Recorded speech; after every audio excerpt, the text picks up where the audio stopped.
इस देश में ऐसा संभव है कोई किसी प्रॉपर्टी पर जाकर कब्जा कर ले और उसकी कोई सुनवाई ना हो, कोई कोर्ट नहीं है, न्यायालय नहीं है। गाजा में होगा तो ये बोलेंगे, बांग्लादेश में होगा तो ये नहीं बोलेंगे। ये हिंदू मुस्लिम की राजनीति।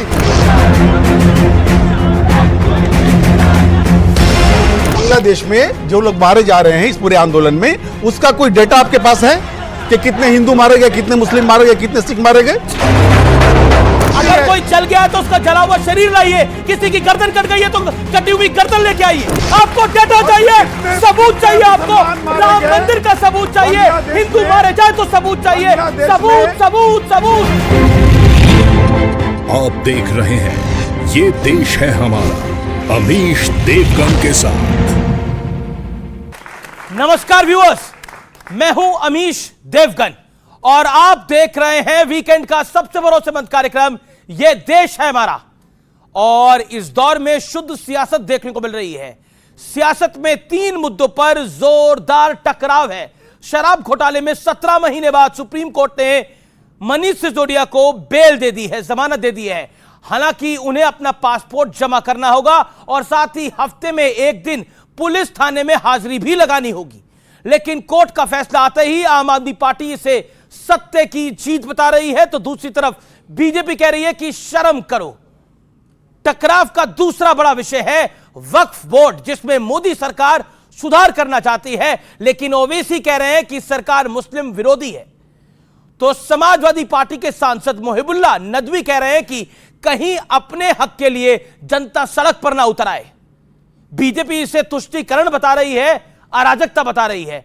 तीसरा बड़ा मुद्दा है बांग्लादेश में हिंदुओं के साथ हो रही घनघोर हिंसा और क्रूरता, जिसे लेकर बीजेपी विपक्ष पर जोरदार हमला कर रही है और कहा है कि राहुल गांधी गाजा पर तो खूब हाय तौबा मचा रहे थे, फिलिस्तीन पर बड़ी बड़ी बातें कर रहे थे, लेकिन बांग्लादेश में हिंदुओं के साथ हो रहे अन्याय पर पूरा गांधी परिवार चुप है, सन्नाटे में है। सवाल है क्या वाकई देश में सुविधा की पॉलिटिक्स हो रही है? जो मुद्दा सूट करे उस पर खूब बोलो और जो सूट ना करे उस पर चुप्पी साध लो। आज इसी सवाल पर जनता जनार्दन के बीच, मेरे युवा मित्रों के बीच होगी देश की सबसे जोरदार बहस। ये देश है हमारा में अभिनंदन है आपका।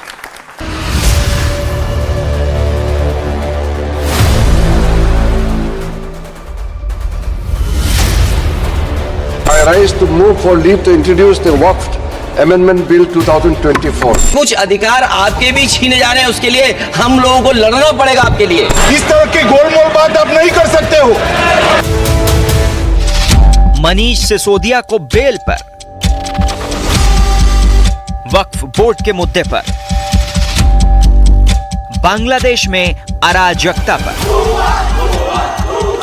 क्या हर मुद्दे पर सुविधा की सियासत हो रही है? सुप्रीम कोर्ट ने शराब घोटाले में मनीष सिसोदिया को बेल दी तो आम आदमी पार्टी ने सत्यमेव जयते का नारा बुलंद किया, लेकिन बीजेपी ने कहा बेल मिली है, क्लीन चिट नहीं।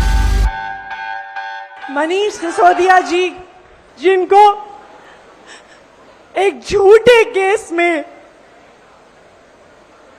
17 महीने तक जेल में रखा गया, कि उस शिक्षा क्रांति के जनक की आज बेल हुई, आज सच्चाई की जीत हुई। इसका अर्थ ये नहीं है कि सिसोदिया जी अपराध मुक्त हैं, वो अभी भी अभियुक्त हैं और उनकी जवाबदेही कोर्ट ऑफ लॉ में बनेगी दिल्ली की जनता के साथ विश्वासघात करने की। और जब मुद्दा वक्फ बोर्ड में सुधार का आया तो कुछ नेता धर्म का चश्मा लगाकर बांग्लादेश वाली अराजकता का डर दिखाने लगे। क्या कुरान में क्या लिखा है, फिक़ा में क्या लिखा है, इस्लाम में क्या लिखा है, ये आप तय करेंगे या मैं तय करूंगा? सर, कहीं ऐसा ना हो कि जनता इन हुकूक के लिए, कॉन्स्टिट्यूशन को बचाने के लिए दोबारा सड़कों पर आ जाएगी। आप देश को बांटने का काम कर रहे हैं, जोड़ने का काम नहीं कर रहे हैं। आप दुश्मन हैं मुसलमानों के, उसका सबूत ये बिल है। वैसे कुछ नेता सत्ता सुख के लिए लोकतंत्र विरोधी रुख भी दिखा चुके हैं। People who are associated with Shaheen Bagh, how many of them are still in prison? How many of them can't get bail? What's happening in Bangladesh can happen here. Is the spread in our country prevents things blowing up in the manner in which they've blown up in Bangladesh. याद रखना नरेंद्र मोदी जी, तुम्हारी गलत नीतियों से तुम्हारे प्रधानमंत्री निवास में घुस जाएगी, कब्जा कर लेगी। पहले श्रीलंका में जनता प्रधानमंत्री के घर में घुसी, अब बांग्लादेश में घुसी, अब भारत का नंबर है। सुविधा की सियासत का एक और नमूना देखिए। मुहर्रम के मौके पर प्रियंका वाड्रा को फिलिस्तीनियों का दुख दर्द याद आया। उनके समर्थन में प्रियंका वाड्रा ने ट्वीट भी किया, लेकिन बांग्लादेश में हिंदुओं पर अत्याचार के मुद्दे पर उनके ट्विटर टाइमलाइन पर सन्नाटा था। हालांकि बांग्लादेश में नई सरकार बनते ही प्रधानमंत्री मोदी ने बधाई भी दी और हिंदुओं समेत दूसरे अल्पसंख्यकों की सुरक्षा का मुद्दा भी उठाया। नेता प्रतिपक्ष और कांग्रेस पार्टी के अध्यक्ष ने ट्वीट जब किया या उनको बधाई जब दी तो हिंदुओं की वहां पर सुरक्षा की कोई बातचीत नहीं की। गाजा को लेके आपने बड़ी बड़ी बातें की, गाजा को लेके आप बड़ी बड़ी बातें करते थे, लेकिन यहां पर आकर आप नहीं करते हो। तो आज इन तमाम मुद्दों पर जनता के बीच होगी देश की सबसे बड़ी बहस। तो बहस के आज के 3 बड़े मुद्दे क्या हैं, आइए आपको परिचय करा देते हैं उनसे। भ्रष्टाचार के दाग बेल से क्या बेदाग हो गए हैं, पहला मुद्दा यह है। दूसरा बड़ा विषय है वक्फ का बहाना है, वोट बैंक पॉलिटिक्स निशाना है हर तरफ से। और तीसरा और बड़ा महत्वपूर्ण मुद्दा है कि कुछ नेताओं के लिए सत्ता के लिए अराजकता कबूल है, जिस तरह के बयानबाजी हुई बीते हफ्ते। इन सब विषयों पर आज एक बड़ी चर्चा होगी। जनता जनार्दन, मेरे युवा मित्रों का एक बार फिर अभिनंदन है। इस चर्चा के अंदर अपने सवालों की धार तैयार रखिए। और मेरे साथ कौन कौन जुड़ा है?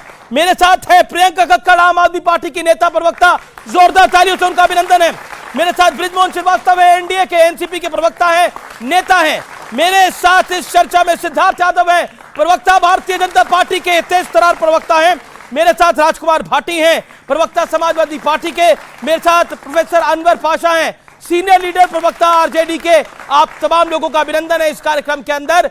तो शुरुआत करते हैं आपके साथ। सिद्धार्थ यादव जी, आतिशी जी रो रही हैं और कह रही हैं कि 17 महीने तक अन्याय हुआ, 17 महीने के बाद इंसाफ हुआ है। क्या कहना चाहते हैं आप? देखिए अमीश जी, आतिशी जी के रोने का कारण क्या है वो तो मैं नहीं जानता। कारण तो बहुत हो सकते हैं, क्योंकि जिस प्रकार का पावर टसल चल रहा है आम आदमी पार्टी के अंदर, पता नहीं किसकी कुर्सी जाएगी, किसकी आएगी, किसके चक्कर का क्या रियल कारण है। पर जो कोर्ट का ऑर्डर आया है और उसकी जो प्रतिक्रिया आम आदमी पार्टी दे रही है वो देखना बड़ा दिलचस्प है। क्योंकि जो आम आदमी पार्टी की नीति रही कि अच्छा अच्छा गबगब और कड़वा कड़वा थू थू, जब इनको बेल डिनाई हुआ करती थी 17 बार, जब बार बार बेल डिनाई करी गई, तब इन्हें आम आदमी पार्टी वाले क्या ट्वीट करते थे? इन्हें एक आर्टिकल ट्वीट किया था। इन्होंने कहा पंचायती justice, Supreme court's reasons to deny Sisodia bail make no sense at all.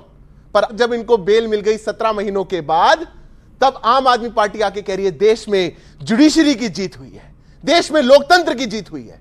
Amish जी, मैं आपको एक बात बता दूं, लालू जी भी जिस चारा घोटाले में कन्विक्ट हुए, जेल काट के आए, उसी केस में 5 बार बेल पर गए थे। 17 महीने के बाद पहली बार बेल पर निकले मनीष सिसोदिया। अच्छा, इनकी बेल से आप खुश हैं या परेशान हैं? इसमें खुशी और परेशानी की अमीश जी बात ही नहीं है। जब कोर्ट ने मेरिट पर एक चीज नहीं बोली, कोर्ट ने प्रोसीजरल ऑर्डर दिया, कोर्ट ने कहीं नहीं कहा कि ये किंगपिन नहीं है, उनने कहीं नहीं कहा कि जो इनका इन्वॉल्वमेंट रहा है पहले इन्फ्लुएंस करने का, चाहे फिर वो विटनेसेस रहे हो या फिर वो पॉलिसी रही हो, उसमें कोई बदलाव है। एक प्रोसीजरल तहत पे कोर्ट ने कहा कि 400 से ऊपर इसमें गवाह हैं, ट्रायल को लंबा समय लगेगा और इस लंबे समय की अवधि के कारण हमें जो उनकी लिबर्टी है उसके एस्पेक्ट को भी ध्यान में रखना है, इसलिए देश छोड़ के मत जाइएगा। ठीक है, 10 लाख रुपए जमा करा दीजिए, हर सोमवार को थाने चले जाइएगा, पर रह लीजिए बाहर। इस ऑर्डर में आनंद जो ले रही है आम आदमी पार्टी, ये कहीं से भी इनके दामन को पाक साफ नहीं करती। ये इतिहास है और ये दिल्ली की सच्चाई है कि जो पार्टी करप्शन के खिलाफ बोलकर के आई थी वो आज करप्शन में दागदार है। आज भी अरविंद केजरीवाल अंदर है, आज भी सत्येंद्र जैन अंदर है, मनीष सिसोदिया बाहर आए हैं, स्वागत कर लीजिए। पर ये जो चोगा पहन के घूमना चाहते हैं कि हम भ्रष्टाचार मुक्त हो चुके, वो चोगा देश की जनता आपको नहीं पहनाएगी। क्या बेल से बेदाग हो जाएंगे भ्रष्टाचार के दाग? प्रियंका कक्कड़ जी। देखिए, पहले तो बहुत ज़रूरी है कि मैं सभी आपके व्यूअर्स को बताऊं कि बेल होना पीएमएलए में क्या मायने रखता है। भाजपा ने 2018 में पीएमएलए कानून में ऐसे संशोधन कर दिए। अच्छा, पहले ये बता दूं, सुप्रीम कोर्ट ने 2018 में सेक्शन 45 जो है उसको अनकॉन्स्टिट्यूशनल घोषित किया। भाजपा पार्लियामेंट जाती है मनी बिल के रूट द्वारा, उसमें संशोधन करती है और उस 45 को रिवाइव कर देती है। सेक्शन 45 क्या कहता है कि बेल के समय में ही पीएमएलए का पूरा कानून, पीएमएलए सारी कागज जांचे जाएंगे, सारा कुछ देखा जाएगा, उसके बाद ही बेल मिल सकती है। इतना कड़ा कानून इन्होंने बना दिया, जो अनकॉन्स्टिट्यूशनल था उसको रिवाइव कर दिया। जो बेल मिली है आपको, बहुत सिलेक्टेड पार्ट भाजपाई हैं, क्या करेंगे, सिलेक्टेड पार्ट इन्होंने कोर्ट का बता दिया, बट ये नहीं बताया कोर्ट ने ये भी कहा कि जेल में रखना क्यों है। आप बताइए, अगर जांच चल रही है, एक प्रमाण नहीं मिला, प्रधानमंत्री मोदी कहते हैं कहीं चवन्नी नहीं मिली, उसके बाद इनको 17 महीने जेल में रखना क्यों था? वो 17 महीने कौन लौटाएगा? इन्होंने इसलिए ऐसा किया क्योंकि मनीष सिसोदिया जी वो व्यक्ति हैं जो 5:30-6 बजे उठकर स्कूलों में जाते थे, दौरा करते थे। वहां पर आज 18 लाख बच्चों के भविष्य को बदला गया। इनकी तरह नहीं। क्या हुआ दिल्ली में, क्या हुआ हमने प्रूव करके दिखाया। मैडम वो बच्चों का भविष्य बदलने के लिए नहीं, वो शराब घोटाले के अंदर गए थे। क्या है आपको? शराब घोटाले के अंदर गए। एविडेंस मिला, कैसे चले गए? 17 महीने अंदर रखोगे बिना एविडेंस के, बिना जांच के, बिना कोर्ट गलत था 17 महीने तक जो बेल नहीं दे रहा था, और अब 17 महीने बाद बेल दे दी है तो सही है कोर्ट। आप सुनिए ना, मैं आपको वही बताइए, आप ध्यान सुनिएगा, बीच में रोकिएगा मत। इन्होंने 2018 में पीएमएलए में संशोधन किए कि भाजपाइयों की बयानबाजी के आधार पर आप किसी को भी जेल में रख सकते हैं। ये मामला भी सुप्रीम कोर्ट में पेंडिंग है। ये बताइए, शरद रेड्डी का भी जवाब दीजिएगा। 60 करोड़, हाँ शरद रेड्डी का भी जवाब दीजिएगा। 60 करोड़ जो भाजपा को पहुंचे, उसके बाद वो किंगपिन नहीं रहे, उसके बाद उनको बेल मिल गई, ये भी कैसे हुआ समझाइएगा। अब मैं छोटा सा एक जवाब देता हूं। बार बार आम आदमी पार्टी जिस टीवी शो पे जाती है कहती है पीएमएलए में बदलाव हुआ इसलिए 17 महीने अंदर थे। पीएमएलए में ऐसा हुआ, हेमंत सोरेन कैसे आ गए बाहर? पहले देश में अदालतें हैं, अदालतें हर केस को केस टू केस बेसिस में सुनती हैं। केस टू केस बेसिस में असेस किया जाता है कितने गवाह हैं आपके खिलाफ, कितने सबूत हैं आपके खिलाफ। आपके व्हाट्सएप में देश प्रदेश की आबकारी नीति जो बदलाव होने थे, वो आबकारी नीति किसी के व्हाट्सएप में पहले मिल गई और आप कह रहे हैं सबूत नहीं है। आज के ऑर्डर में दिखाइए, आज के ऑर्डर में दिखाइए कहां है कोर्ट ने कि कोई सबूत नहीं मिले। कहीं नहीं कहा, उन्होंने प्रोसीजरली कहा, मैं आपके बीच में नहीं बोला था, उन्होंने प्रोसीजरली कहा कि चूंकि अब जांच आगे बढ़ चुकी है, जांच अब 17 महीने के बाद है, सारे जो गवाह थे, सारे जो दस्तावेज हैं ऑन रिकॉर्ड आ चुके, पोजीशन में आ चुके, तो मनीष जी को बाहर छोड़ा जा सकता है। लेकिन अभी देखिए, अभी आप लोगों के लिए तो प्रॉब्लम यह है कि 15 अगस्त पे झंडा कौन फहराएगा? आतिशी जी फैलाएंगी या कौन फहराएगा? ये भी तो चिंता आपकी पार्टी में चल रही है। बात इनसे पूछनी है, आपको ये पकड़ना पड़ेगा भाजपा को। सुनिए, इंपॉर्टेंट मुद्दा, क्योंकि लॉ कानून कैसे इन्होंने अपनी मुट्ठी में पपेट बना रखा है, इसलिए पूछिए इनसे। अभी कह रहे व्हाट्सएप से सबूत आ गया, पहले कहते सारे फोन डिस्ट्रॉय कर दिए। क्या सच है? फोन डिस्ट्रॉय हुए कि व्हाट्सएप से सबूत आ गए? ये ऐसा ही करते हैं। यही प्रॉब्लम है। बस एक सेकंड लूंगा। फोन दुनिया में कोई एक ही थोड़ी है, 90 तो इनके पकड़े गए। मैं जो व्हाट्सएप बोल रहा हूं, मैं भी पूरा डिटेल दूंगा, अगर 5 मिनट देंगे तो पूरा डिटेल दूंगा। किसी और के फोन पर, मनीष सिसोदिया के फोन पर नहीं, किसी और के फोन पर आबकारी नीति मैडम, बंगारू लक्ष्मण की पार्टी कहते हैं कि मुझे नहीं लगता आज के दौर में बंगारू लक्ष्मण को किसने कवर करा होगा, लेकिन मैंने बंगारू लक्ष्मण को कवर करा हुआ है। जब वो इंसिडेंट हुआ तब भी मैं पत्रकार था, आज भी मैं पत्रकार हूं। बंगारू लक्ष्मण को चिमटे से भी भारतीय जनता पार्टी ने उसके बाद नहीं छुआ था। बंगारू लक्ष्मण जेल में गए, कन्विक्ट हुए, बीजेपी ने उनका साथ नहीं दिया था। बंगारू लक्ष्मण को अध्यक्ष पद से हटा दिया गया था। अरविंद केजरीवाल जी भी जेल गए हैं, वो अभी भी स्टेट के सीएम हैं, और 15 अगस्त में सीएम झंडा फहराता है। इस बार 15 अगस्त में झंडा कौन फहराएगा? चिंता आपकी ये भी होनी चाहिए केजरीवाल से, क्योंकि अरविंद केजरीवाल जैसी नीति अपने किसी स्टेट में अडॉप्ट नहीं कर पाए। उनको बेल मिल चुकी है। मैं दिखाता हूं, व्हाट्सएप दिखा देता हूं। पीएमएलए कोर्ट ने बेल दी। बोलिए बोलिए प्रियंका जी, बोलिए। विनोद चौहान कौन? बीच में नहीं सर, आप कोर्ट में क्यों नहीं बताइए? अरे कोर्ट में बताया, बल्कि उल्टी बात ये कर रहे हैं। जो टीवी में बोलते हैं, आज तक एक बार आम आदमी पार्टी ने कोर्ट में नहीं बोला। एक बार टीवी का नैरेटिव अलग, टीवी की स्क्रिप्ट अलग, कोर्ट के अलग। कोर्ट में जाके बोलते हैं छोड़ दो भैया, सीएम रहने दो भैया, ऐसा करने दो भैया, और यहाँ पे कहते हैं ऐसा हुआ वैसा हुआ, फोन के साथ ऐसा हुआ। कोर्ट में बताते, जी, अरे कोर्ट में बताते मेरा। लेकिन आप लोग भी तो सुविधा की सियासत कर रहे हैं। जहां आपको सूट करता है आप वहां पर अपनी चीजों को ढक लेते हैं, जहां सूट नहीं करता वहां कहते हैं देखिए विपक्ष वाले तो भ्रष्टाचारी हैं। भ्रष्टाचार में आपके अपनों के दाग आपको अच्छे नजर आते हैं? छगन बिल्कुल नहीं, बिल्कुल नहीं आते। और आपके बगल में एनसीपी, अजीत दादा पवार की पार्टी खड़ी हुई है, और आप लोग क्या बोलते थे उस पार्टी के बारे में, उस पार्टी के नेताओं के बारे में मुझे बताने की आवश्यकता नहीं है। इसलिए मैंने दिया कि सुविधा की सियासत है और देश के लिए यानी इन लोगों के लिए आफत है। हर सियासतदान सिर्फ अपने लिए सोचना चाहता है, अपनी पार्टी के लिए सोचना चाहता है, इनके लिए कौन सोचना चाहता है? मैं 5 सेकंड लूंगा। ये तो हम पे आक्षेप हो गया। हमारे लिए कोई नहीं है, मैं मानता हूं, मैं विनम्रता से आपसे आई बेग टू डिफर, और मैं बिल्कुल स्पष्ट कहता हूं हमारे लिए कोई सुविधा की राजनीति नहीं है।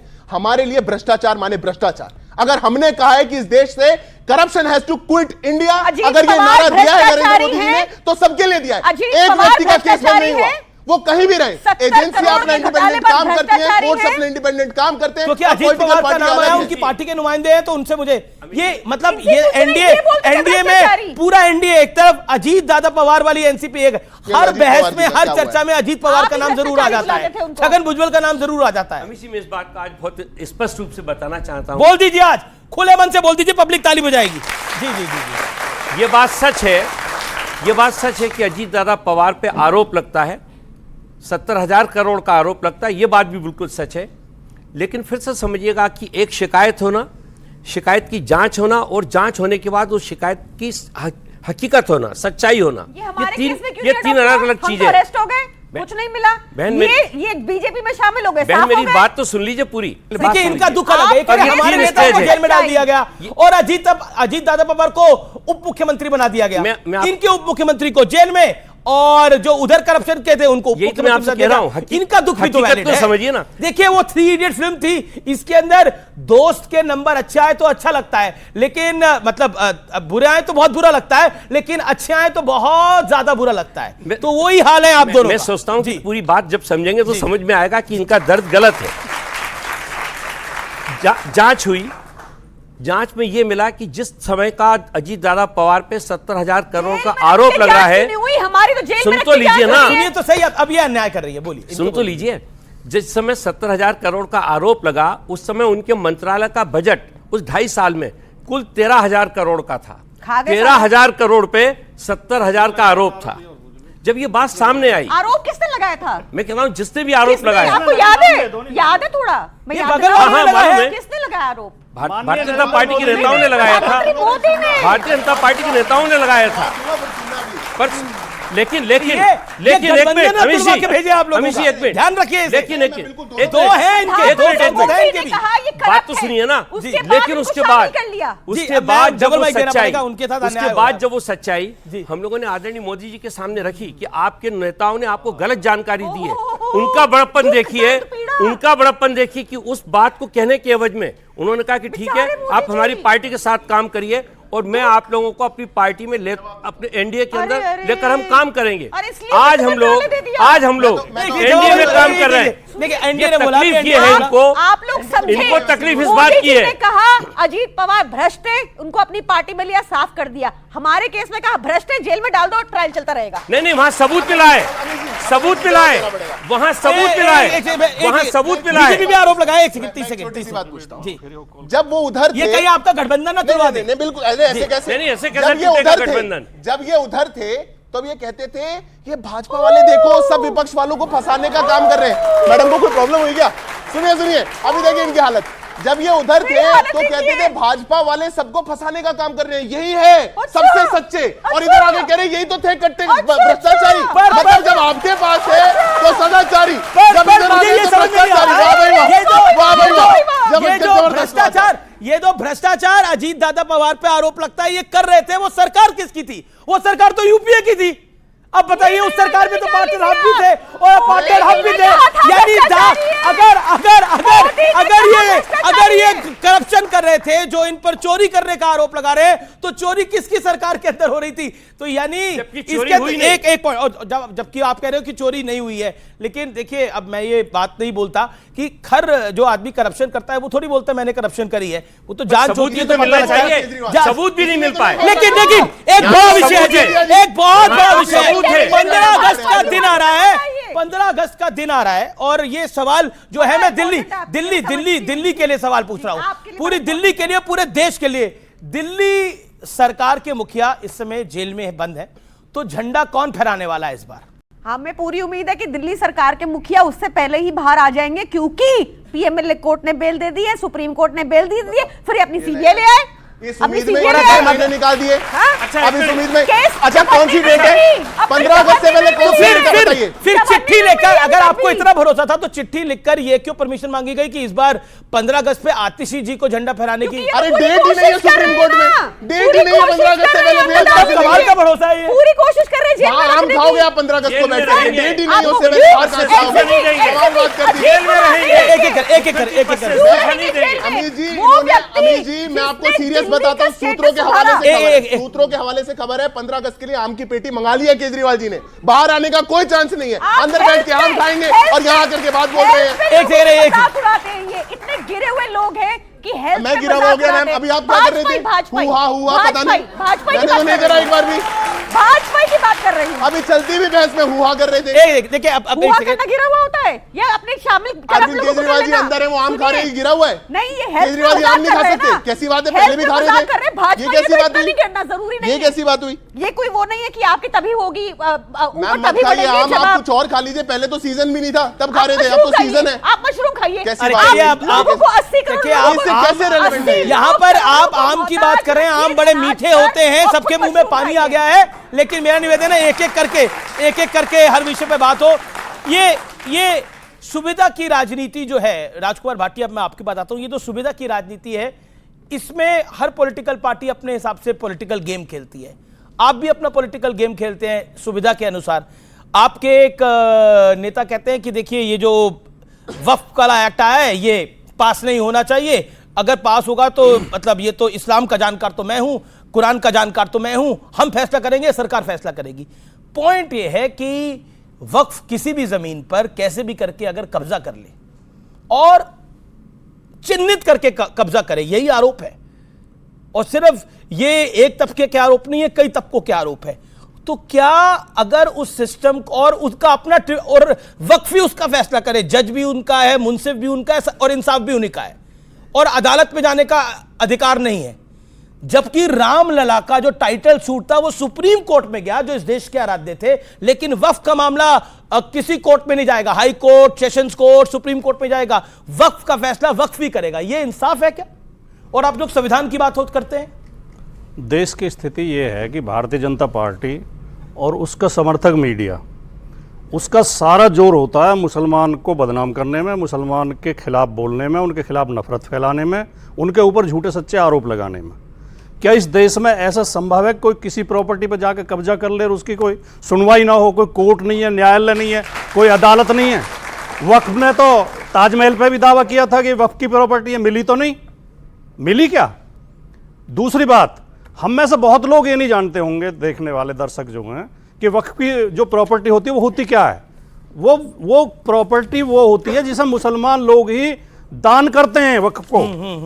वो कहीं सरकार नहीं देती उसे, या कहीं से दूसरे समाज से नहीं आती, तो उनकी अपनी प्रॉपर्टी है, उनका अपना प्रबंधन है। ये सब जगह है। सिखों के गुरुद्वारों का प्रबंधन कौन करती है? शिरोमणि की गुरुद्वारा प्रबंधक समिति। बिल्कुल बिल्कुल। हिंदुओं के मंदिरों का प्रबंधन कौन करते हैं? उनकी मैनेजमेंट है, सबकी समितियां बनी हुई हैं, ट्रस्ट बने हुए हैं। तो ये निशाना साधना, असली सच्चाई तो ये है, इनके दो कारण हैं। ये जो इसमें वक्फ में कानून को इतना जरूरी नहीं है कि बदलना, चेंज करना, लेकिन बदलना भी था तो पहले जिस समाज के लिए लेकर आ रहे हो आप, ये कह रहे हैं हम तो मुसलमानों की बेहतरी के लिए लेकर आ रहे हैं, पहले किसानों की बेहतरी के लिए लेकर आए थे, उसमें सारे किसान सड़क पे आ गए। अब मुसलमानों की बेहतरी के लिए लेकर आ रहे हैं, वो इसके विरोध में है। भैया जिसकी बेहतरी के लिए लेकर आ रहे हैं उनमें से आपके नेता ने कहा वो सड़क पे भी आ सकते हैं। उन लोगों में से कुछ अच्छे लोगों को चुन के, जो विद्वान हो, जो जानकार हो, सलाह ले लिया करो। उसमें गलत, इनके दो वजह हैं। मैं दो थोड़ा समय लेना चाहूंगा, 10 सेकंड लेना। नहीं, क्योंकि आपने बोला कि मीडिया वाले भी टारगेट करते हैं। मैं एक इतिहास बताना चाहता हूं, और ये इतिहास इस देश के जनता को जानने का संपूर्ण हक है और सबको हक है। तमिलनाडु के तिरुचुथुरई में एक गांव है, तिरुचुथुरई का एक मामला है जिसमें जमीन बेचने गया था एक व्यक्ति, और जमीन पर पहले ही वक्फ बोर्ड का कब्जा था, और केवल एक जमीन पर नहीं बल्कि पूरे गांव पर उसका दावा था। तमिलनाडु का जो तिरुचुथुरई गांव है, वो पूरा हिंदू बहुल गांव है, और वहां पर जो एक मंदिर है वो 1500 साल पुराना है। वो गांव का गांव वक्फ बोर्ड के पास कैसे चला गया? ये इंसाफ हुआ था या अविश्वास हुआ था? ना सुनना पड़ेगा। 2014 में कांग्रेस की सरकार जब जा रही थी, वक्फ के नाम पर इस देश दिल्ली के अंदर, ये जो दिल्ली इलाका है जहां से हम और आप आते हैं, उस दिल्ली इलाके के अंदर पॉश एरिया के अंदर कई सारी जमीनें रातों रात वक्फ के नाम कर दी गई और मनमोहन सरकार का ये रिटर्न गिफ्ट था वक्फ बोर्ड को।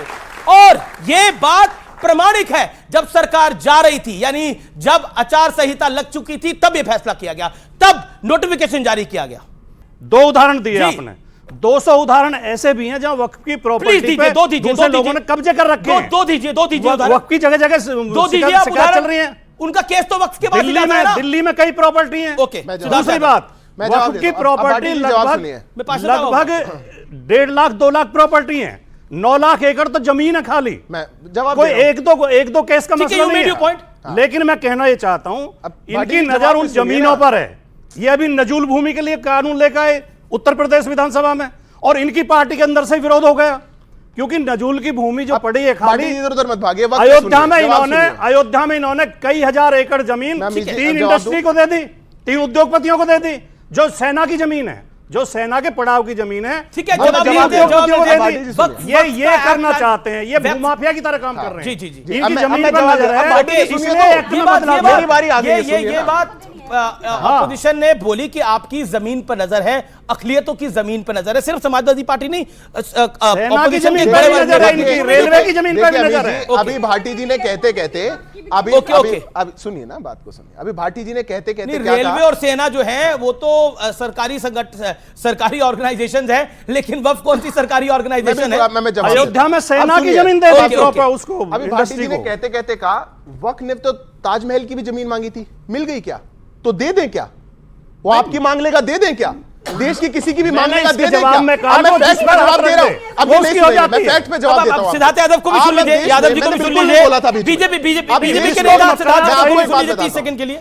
देश में जब पहली बार वक्फ एक्ट आया गया था, इसका केस गया था लंदन में, जब हम गुलाम थे, वहां की कोर्ट ने इसको इलीगल बताते हुए कहा था कि ऐसा नहीं होना चाहिए, पर तुष्टीकरण तो तभी शुरू हो गया था, तभी से बता दिया गया। तब यहां पे ईस्ट इंडिया कंपनी ने, जो यहां का शासन था, उन्होंने कहा नहीं हम वक्फ टाइप बनाते हैं। उसके बाद ये काले अंग्रेज आ गए, कांग्रेस ने आने के बाद 55 में बदला, 66 में बदला, 96 में बदला, आप बदलो 3 बार, और वक्फ एक्ट में आपने वो प्रोविजंस कर दिए जो गैर इस्लामिक है। अरे मजार का प्रोविजन कर दिया, मजार तो कुरान में नहीं लिखी, आप वक्फ एक्ट में दे सकते हो। आज कोई पुल जा रहा है दिल्ली में, ऊपर से जा रहा है, उस पर मजार बन जाती है और कहते हैं मजार हमारी थी। पहली बात। दूसरी बात, गांव का उदाहरण अभी आपने दिया, तमिलनाडु के गांव का 1500 साल पुराना मंदिर, 1400 साल पुराना धर्म, पर मंदिर उनका। कमाल बात है। और यह कैसा एक्ट हुआ जहां पर जो सर्वेयर होगा, वो सर्वेयर भी इस्लामिक स्कॉलर होगा, वही जाएगा, वक्फ का व्यक्ति जाएगा और जाके सर्वे करेगा जमीन हमारी है या नहीं, फिर आगे ट्राइब्यूनल में बैठ जाएगा, फिर आगे ट्राइब्यूनल में कहेगा हां ये जमीन हमारी है, और इस बात को लेकर के आप कोर्ट में नहीं जा सकते। और मैं बताऊं इनको मिर्ची क्यों है। 101 करोड़ दिए इन्होंने 2005 के बाद, आरटीआई का डाटा है, वक्फ बोर्ड को 101 करोड़ दिए इन्होंने। उत्तर प्रदेश पूरा दे डाला वक्फ बोर्ड को समाजवादी पार्टी ने, और 123 लुटियंस की जमीन दी कांग्रेस पार्टी ने। ये जो इनके साथ तुष्टीकरण की राजनीति चल रही है कि उस ऊपर के जो कुछ आका है उनको मना करके चलो, उनको साथ जोड़ करके चलो, नीचे का समाज मांग करे जा रहा है कि इसको बदला जाए। आप क्यों नहीं बोलते कि महिलाएं उसमें नहीं होती? किसी ने बोला एक बार भी? क्या इस देश की आधी आबादी, क्या मुसलमान 2 बहनें बैठी है हमारी वहां पे, वो वक्फ की मेंबर नहीं हो सकती? पर हमारे आज देश में 21वीं सदी में भी एक ऐसी पितृसत्ता सोच की एक ऑर्गेनाइजेशन चल रही है, कोई नहीं बोलेगा, क्योंकि बात वोट की है, बात वोट की है, इसलिए नहीं बोलेंगे। पाशा साहब भी है, क्योंकि आवाज एक वाक्य मुझे नहीं, अब पाशा साहब एक बार भी नहीं बोले, केवल एक वाक्य, अन्याय हो जाएगा। नहीं अन्याय नहीं, उन्होंने बहुत एक आपत्तिजनक वाक्य बोला। क्या? ये लोगों में गुस्सा भरने के लिए, लोगों में नफरत भरने के लिए, लोगों को भ्रमित करने के लिए आप गलत बताइए, इस तरह के गलत वाक्य समाजवादी पार्टी ने पूरा उत्तर प्रदेश दे दिया। मैं फैक्ट के साथ बोल सकता हूं। क्या बात कर रहे हैं? कितने कब्रिस्तान इन्होंने बांटे, जितना लैंड इन्होंने बांटा, उसका इतिहास है, आरटीआई है। एक उदाहरण पूरा उत्तर प्रदेश दे दिया। इस तरह की गलत बयानी नहीं होनी चाहिए। ठीक है, अब आपने अपने काउंट आपने दस। ओके पाशा, मैं आऊंगा। मैंने पाशा साहब एक बार भी नहीं बोले। पाशा साहब, मतलब वक्फ के अंदर आप तो खुद जानकार आदमी है, ये बताइए फैसला कौन करता है, सर्वेयर कौन होता है, और निर्णय कौन लेता है, बता दीजिए। ये सब आरएसएस करती है। अगर आपके शब्द आरएसएस करती है, वक्फ के अंदर आरएसएस करती है। वाह, बहुत बढ़िया सर। झूठ की खेती सुनिए, झूठ की खेती, थोड़ा तो बख्शिए प्रभु। झूठ की खेती बोना और फसल काटना और वोट हासिल करके जनता को भ्रमित करके सच क्या है? सांप्रदायिकता फैला करके, सच बता दीजिए, सांप्रदायिकता फैला करके वोट लेना, ये भारतीय जनता पार्टी का एक ही एजेंडा है। और भारतीय जनता पार्टी इस एजेंडे पर फेल हो गई है, जनता ने रिजेक्ट कर दिया। झूठ की खेती की प्राइम मिनिस्टर ने, मंगलसूत्र छीन लेगा मुसलमान, भैंस क्यों खींच के ले जाएगा तुम्हारा मुसलमान, छीन के ले जाएगा। ये झूठ की खेती करने वाले लोग सारे झूठ बोले, जितने तथ्य दिए आपने, जितने आपने तथ्य दिए वो सब झूठ के झूठ है। मैं अभी चैलेंज करता हूं, आप किस गांव में, किस गांव में कब्जे की बात जहां तक है आपको नहीं मालूम, मैं खामोश था, आप भी खामोशी सुनिए। बिल्कुल, मैंने आपके झूठ को सुना है, आपके झूठ को खामोशी से सुना है, बर्दाश्त किया है। आप भी सुनिए हमें, चलो सुनाओ। ये झूठ की जो आप अभी तक जो वक्तव्य दे रहे थे झूठ पर आधारित, वक्फ के बारे में आपको मालूम नहीं है, वक्फ है क्या, वक्फ बोर्ड है क्या, नहीं मालूम है आपको। यह एक धार्मिक संस्था है, दान दिया जाता है, उसमें किसी दूसरी जमीन को एक्सेप्ट नहीं कर सकते आप। हमारे पास 100 बीघा जमीन है, हमने 10 बीघा जमीन वक्फ कर दिया। वक्फ यानी डेडिकेट करना, वक्फ का जो ट्रांसलेशन है इंग्लिश में डेडिकेट करना है। डेडिकेट किसके लिए? वेलफेयर के लिए, चैरिटी के लिए, गरीब बच्चों के लिए, यतीम खाने के लिए, उनके पढ़ाई के लिए, उनको स्वास्थ्य की सुविधा देने के लिए। ये वक्फ की संस्था है। वक्फ बाय यूजर क्या होता है, इतना पूछ आप चुप रहिए। वक्फ बाय यूजर क्या होता है, इतना सा निवेदन है। मैंने आपको नहीं, वक्फ बाय यूजर क्या होता है, मैंने आपको, मुझे चुप, वक्फ बाय यूजर क्या है? दो वक्फ होते हैं। मैं जानता हूं वक्फ क्या है, मैं जानता हूं वक्फ क्या है। वक्फ बाय यूजर क्या है उनको दीजिए ना। आपने प्रधानमंत्री के विश्वविद्यालय में पढ़ा है, आपने, मैंने दिल्ली विश्वविद्यालय में पढ़ा है, आपने व्हाट्सएप यूनिवर्सिटी में पढ़ा है। अरे मैंने देश के केंद्रीय विश्वविद्यालय दिल्ली विश्वविद्यालय में पढ़ा है। जनता को जानना चाहिए, जनता को जानना चाहिए कि दान दी जाती है जमीन, बिल्कुल, पैसे भी दान दिए जाते हैं और चैरिटी के लिए दिए जाते हैं और उसका इस्तेमाल चैरिटी के काम के लिए होता है। ये एक धार्मिक संस्था है और सरकार उसको मैनेज करती है। आप 2013 का अमेंडमेंट देखिए, 2013 में एक अमेंडमेंट एक्ट आया था, बिल आया था, और उसमें जो गड़बड़ियां होती थी, दूसरे लोग जो कब्जा कर लेते थे वक्फ की जमीन पे, जो इंक्रोचमेंट वक्फ की जमीन पर दूसरे लोग करते, आप तो बिल्कुल गलत कह रहे थे कि वक्फ कब्जा करती है, नहीं, वक्फ की जमीनों पर दूसरे लोगों ने कब्जा किया हुआ है। सैकड़ों जमीनें ऐसी हैं जो वक्फ ने कब्जा किया हुआ, वक्फ की जमीन पर कब्जा किया गया है और उसका मैनेज करने के लिए बनाया गया था डेडिकेट करना। आपकी बात को, अब आपकी बात को सुना, आपने बोला वक्फ का मतलब होता है डेडिकेट करना। अब बताइए 1500 साल पुराना मंदिर, क्यों कोई मंदिर क्यों डेडिकेट करना है वक्फ को? झूठ नहीं, सच है सर, झूठ है, झूठ नहीं, सच है सर, चेक कर लीजिए। आपका आप फिर आपकी जानकारी सही नहीं है, मैं माफी के साथ बोल रहा हूं आपको, ये नहीं आपकी जानकारी नहीं, दिए गए फैक्ट को रखा है। नहीं, ये फैक्ट सही है सर, देश के सदन में भी फैक्ट को रखा गया है, देश के पार्लियामेंट में भी इस फैक्ट को रखा गया है। फिर अगर है तो आपके साथ साथ दूसरी टाइम चैलेंज करिए इस बात को। मेन विरोध क्या है? ये केस कोर्ट में गया था, कोर्ट में जाकर डिसाइड हुआ, कोर्ट ने बोला कि ये वक्फ की प्रॉपर्टी नहीं है। अगर आप वक्फ की जानकारी तो बताइए, वक्फ बाय यूजर क्या होता है? अरे वक्फ बाय यूजर क्या होता है बोलिए। जनता ने नहीं बोलेंगे। आपने 30 सेकंड दिए, अब आप चाहते हो 30 सेकंड दीजिए, आपने 30 सेकंड दीजिए, बस 30 सेकंड। अरे आपने झूठ फैलाने का काम किया है। वक्फ को लेकर विरोध क्या है? जो अमेंडमेंट, जो अमेंडमेंट लेकर के आई है सरकार, मैं बताता हूं। ट्रिब्यूनल में कौन होता है, जज कौन होता है वक्फ का? मैं बताऊंगा, का पॉइंट कमाल बात है क्या इस बिल में ये कहा जा रहा है कि वक्फ का अधिकार जो है वक्फ की बोर्ड के पास नहीं होगा, डीएम को सारा अधिकार दिया जाएगा, ये कहा जा रहा है। डीएम कौन होगा? डीएम कौन होता है वक्फ को कंट्रोल करने वाला? अरे कमाल बात, राम जन्मभूमि डीएम कंट्रोल करता है, इनकी गुरुद्वारा ट्रस्ट को डीएम कंट्रोल करेगा, मस्जिद के ट्रस्ट को डीएम करेगा। बताता हूं, बिल्कुल बताता हूं। अरे मंदिर के ट्रस्ट में किसके पास है, किसके पास है सब? कौन? राम मंदिर मैं दो बात बता। दूसरा ये महिलाओं की बात, मंदिर एक सेकंड, आपने महिलाओं की बात उठाई। हम नॉन स्टॉप बोल रहे हैं, महिलाएं नॉन स्टॉप बोल रहे हैं सर, आप तो तकरीर करने लग गए। सब शांत होइए। मुसलमानों के मेंबर होने पर, महिलाओं के मेंबर होने पर कोई, अब मेरा निवेदन जो मेन है मान जाइए, मानिए। अब देखिए मुझे चर्चा भी बढ़ानी दीजिए, बाकी मेहमान भी है। पहली बात तो आरएसएस में महिलाएं नहीं होती, ऐसा झूठ फैला रहे हैं। सेविका समिति आरएसएस की विंग है जो देश की सबसे बड़ी महिलाओं की, जैसे विद्यार्थी परिषद स्टूडेंट्स की है, मजदूर संघ मजदूरों की है, जैसे मजदूर संघ मजदूरों के, सब जानते हैं इस बात। अलग समिति मैं वक्त पे बात बता देता हूं। अलग समिति, मंदिर से कंपैरिजन करना एप्पल को ऑरेंज से कंपेयर करने जैसा है, कोई कंपैरिजन नहीं हो सकता।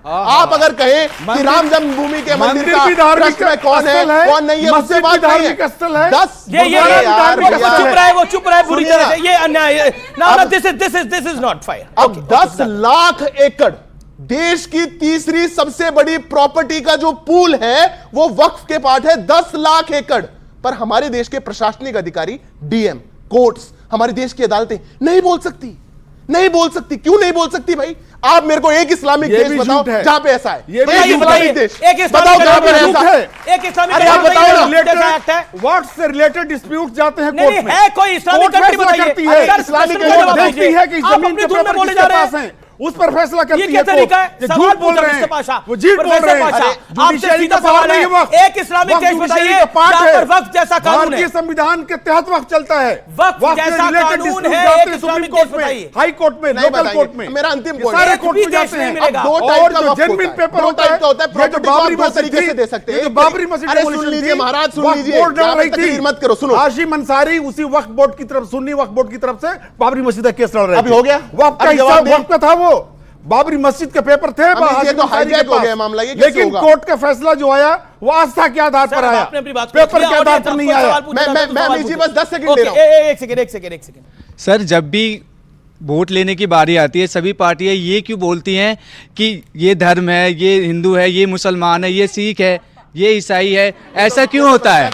ऐसा क्यों होता है? आप इस चीज को बताएं। ये सबसे ज्यादा करते हैं धर्म के नाम पर। 101 करोड़ बताया ना मैंने आपको। अरे ये कैसी बात? अच्छा आप मेरे को बात बताइए, हमने बोला सबका साथ सबका विकास, हमने इस देश में बोला 5 ट्रिलियन की इकोनॉमी, कभी नहीं बोला धर्म, कभी नहीं बोला जाति, कभी नहीं बोला कुछ और। जब हम लोगों को दे रहे थे आयुष्मान कार्ड, हमने किसी की जाति नहीं पूछी। जब हम लोगों को दे रहे थे सिलेंडर, हमने किसी की जाति नहीं पूछी। और ये लोग क्या करते हैं? ये लोग क्या करते हैं? मौलानाओं की सैलरी बढ़ाएंगे। क्यों बढ़ाएंगे भैया? मंदिरों में बढ़ाओ, आप मौलानाओं की सैलरी बढ़ाओ, आप वक्फ बोर्ड को ज्यादा पैसा दो, आप उनको संपत्ति दो, आप जाकर के सेलिब्रेशन करो। ये कैसी बात है? अरे बारी मेरी, आप बोलोगे तो तेज बोलना पड़ेगा ना। प्रियंका जी 30 सेकंड।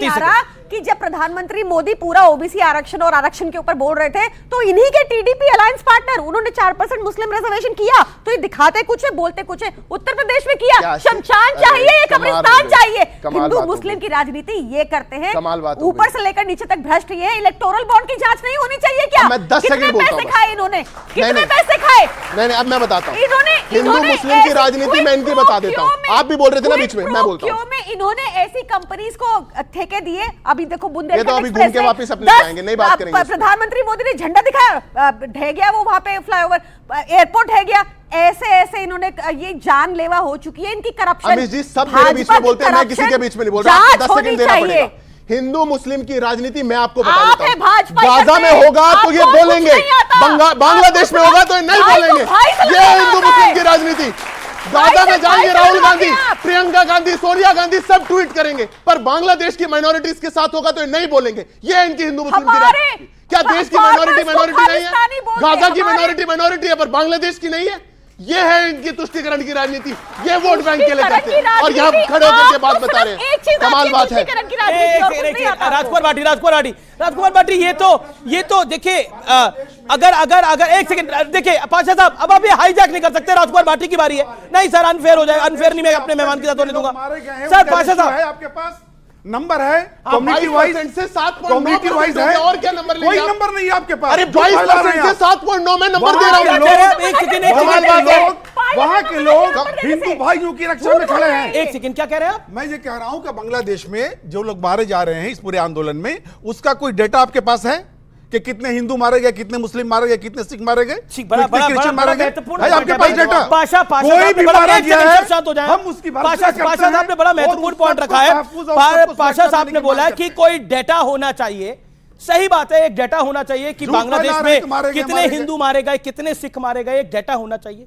पाकिस्तान के लिए भी एक डेटा होना चाहिए कि कितने हिंदू मारे गए, कितने सिख मारे गए। सही पॉइंट है आपका कि डेटा होना चाहिए। सर किस चीज का डाटा चाहिए? 1947 में कितने हिंदू थे पाकिस्तान के अंदर?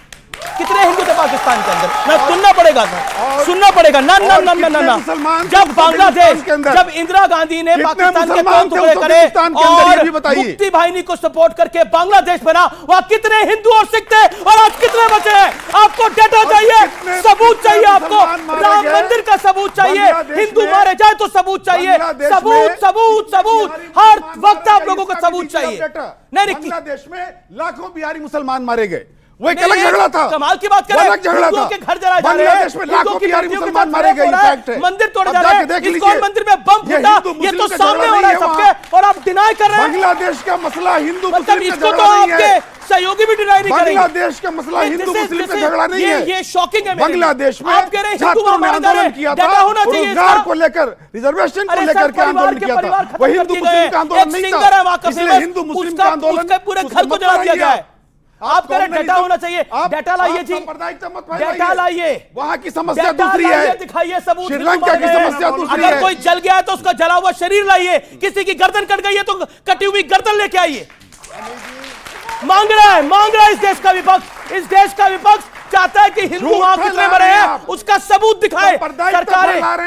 कमाल है सर, ये अनफेयर है सर, ये अनफेयर है सर, ये अनफेयर है सर, ये अनफेयर है, ये गलत है सर। नहीं सर, मैं वाकई में दुखी हूं, मैं दिल से दुखी हूं। देने के ये लिए क्या हो रहा है, क्या मांगा जा रहा है सबूत? किसानों को एमएसपी देने के लिए बिल नहीं लाएंगे, वो महंगाई कम करने के लिए बिल नहीं लाएंगे, वो वक्फ बोर्ड के लिए बिल लेकर के आएंगे, सिर्फ सांप्रदायिकता फैलाना चाहते हैं। इतनी पीड़ा और दुख होती है, पूरा विपक्ष आज क्या ऐसी मजबूरी है, राहुल गांधी से लेकर के जितने पैनलिस्ट यहां खड़े हैं और जितनी इनकी पार्टियां हैं, सबके सामने वीडियोस हैं, मंदिर जलाए जा रहे हैं, महिलाओं के साथ रेप किया जा रहा है, घरों में घुसा जा रहा है। क्या ऐसी मजबूरी और कौन सी वीडियो है कि जवाब नहीं? मंदिर बचाने क्या के वो लिए घृणा है? हिंदू भाई लोग घर बचाने के लिए भी खड़े हैं। मैं सबूत देता हूं, मैं सबूत देता हूं, दिखाऊंगा, मैं सबूत देता हूं, वीडियो दिखा रहा हूं। 22% हिंदू भाइयों के घरों को और मंदिरों को बचाने के लिए लोग वहां खड़े हैं, बचे कहां? ऐसे लोग हवा में उड़ गए, कहां गए वो सब? मेरा क्वेश्चन ये है कि क्यों डीएम और एसडीएम वक्फ बोर्ड की जमीनों के कागजात या उनकी जमीनों के हिस्सेदार क्यों नहीं हो सकते? ये अच्छा सवाल है, ये अच्छा सवाल है आपका। ये वक्फ बोर्ड भी है उसी तरह से जैसे कोई मंदिर का ट्रस्ट होता है, गुरुद्वारा का ट्रस्ट होता है, उसमें भी कोई डिस्प्यूट होता है तो कोर्ट में जाता है, उसमें डिस्प्यूट होता है तो वो पुलिस भी देखती है, डीएम भी देखता है, इसमें कोई फर्क नहीं है। फर्क यह है कि मैनेजमेंट कमेटी जो है वो धार्मिक संस्था है, वक्फ बोर्ड जैसे आपका ये जो राम मंदिर ट्रस्ट है धार्मिक संस्था है, जो गुरुद्वारा ट्रस्ट है धार्मिक संस्था है, उसका मैनेजमेंट उसी धर्म से जो इलेक्टेड रिप्रेजेंटेटिव हैं वो देखते हैं, वो कानून बनाते हैं और वो कानून हिंदुस्तान के कॉन्स्टिट्यूशन के दायरे में होता है, संविधान के दायरे में होता है। इसलिए ये भ्रम जो फैलाया जा रहा है कि वो डीएम नहीं, अब ये कहा जा रहा है जो सीईओ होता है उसमें वक्फ बोर्ड का, वो गवर्नमेंट का अपॉइंटेड होता है, गवर्नमेंट एम्प्लॉय होता है, गवर्नमेंट का ऑफिसर होता है, वो सारी चीजों को देखता है, उसके फंड को देखता है, उसके रूल रेगुलेशन को देखता है। डीएम पे यकीन क्यों नहीं है? आपको ये कहा जा रहा है जिला डीएम पे यकीन करता है, वक्त डीएम पे यकीन नहीं कर रहा। सुपरसीड करने के अधिकार डीएम को दिए जा रहे हैं इस बिल में। तो क्या दिक्कत है? बिल्कुल कुछ दिक्कत है। क्यों? अगर राम मंदिर ट्रस्ट के मैनेजमेंट को आप दे देंगे डीएम को? नहीं, राम मंदिर का ट्रस्ट का मैनेजमेंट नहीं है, वही है, उसी तरह राम मंदिर की जमीन पूरे देश में तीसरे नंबर की जमीन नहीं है। की बातें हैं बिल्कुल। ओके, और वही मैं फिर विषय पर आता हूं, लेकिन मेरा लेकिन ये वक्त के मामले पर आपने सहयोगियों को मना लिया है, एनसीपी को, टीडीपी को, जेडीयू को, इसीलिए तो 10 साल में पहली बार किसी बिल को जेपीसी में भेजना पड़ा है। देखिए अमीश जी, आपको भी गठबंधन धर्म अब निभाना आ रहा है धीरे धीरे। अमीश जी, पहले भी हमारा मौका दूंगा, चाहता हूं पहले भी जो बिल आए, 10 साल से भी एनडीए सरकार चली, हमारे सहयोगी हमेशा हमारे साथ थे, हर बिल पे हमको समर्थन मिला। हमारे पास मैंडेट था वो अलग, पर आप वो सहयोगी बताइए कि बिल था, बिल आया और एनडीए के टोटल नंबर से कम वोट पे पास हुआ। हमेशा एनडीए ने साथ दिया और हमेशा साथ खड़े रहे, इसलिए गठबंधन धर्म भारतीय जनता पार्टी को बहुत अच्छे से आता है, इसमें कोई समस्या नहीं है। रही बात सहयोगी दलों की, सहयोगी दल के मंत्री तो सदन में खड़े होकर के बात कह रहे हैं, वो तो सब लोग आकर के कह रहे हैं जेपीसी में भेजना एक स्वस्थ लोकतांत्रिक प्रक्रिया है। बीजेपी को लग रहा है स्वस्थ लोकतंत्र के लिए बिल को जेपीसी में भेजना जरूरी होता है। ये देश का माहौल बिगाड़ने का षड्यंत्र किया जा रहा है, एक नफरत फैलाई जा रही है कि हिंदू सारे बहुत बढ़िया होते हैं और मुसलमान सारे खराब होते हैं। कुछ खराब हिंदुओं में भी हो सकते हैं, कुछ अच्छे लोग मुसलमान में भी हो सकते हैं।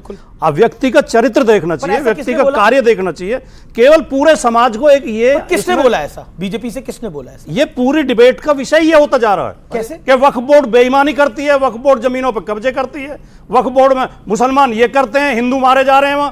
एक बात बताइए मुझे आप, बहुत गंभीरता से मैं पूछना चाहता हूं, सामने बच्चे बैठे हैं, हमारे स्टूडेंट बैठे हैं, किसी देश में भी, दुनिया में कहीं भी किसी निर्दोष व्यक्ति की हत्या होगी, क्या सबको दुख नहीं पहुंचेगा? पहुंचेगा नहीं पहुंचेगा? क्या हम पहले उसका धर्म जाति देखेंगे? इनका ये कहना ही इनके दुराग्रह का प्रतीक है कि ये लोग जब मुसलमान मरते हैं तब तो सवाल उठाते हैं, हिंदू मरते हैं हमें दुख नहीं है। अगर बांग्लादेश में एक भी हिंदू मरा है तो क्या हमें दुख नहीं है?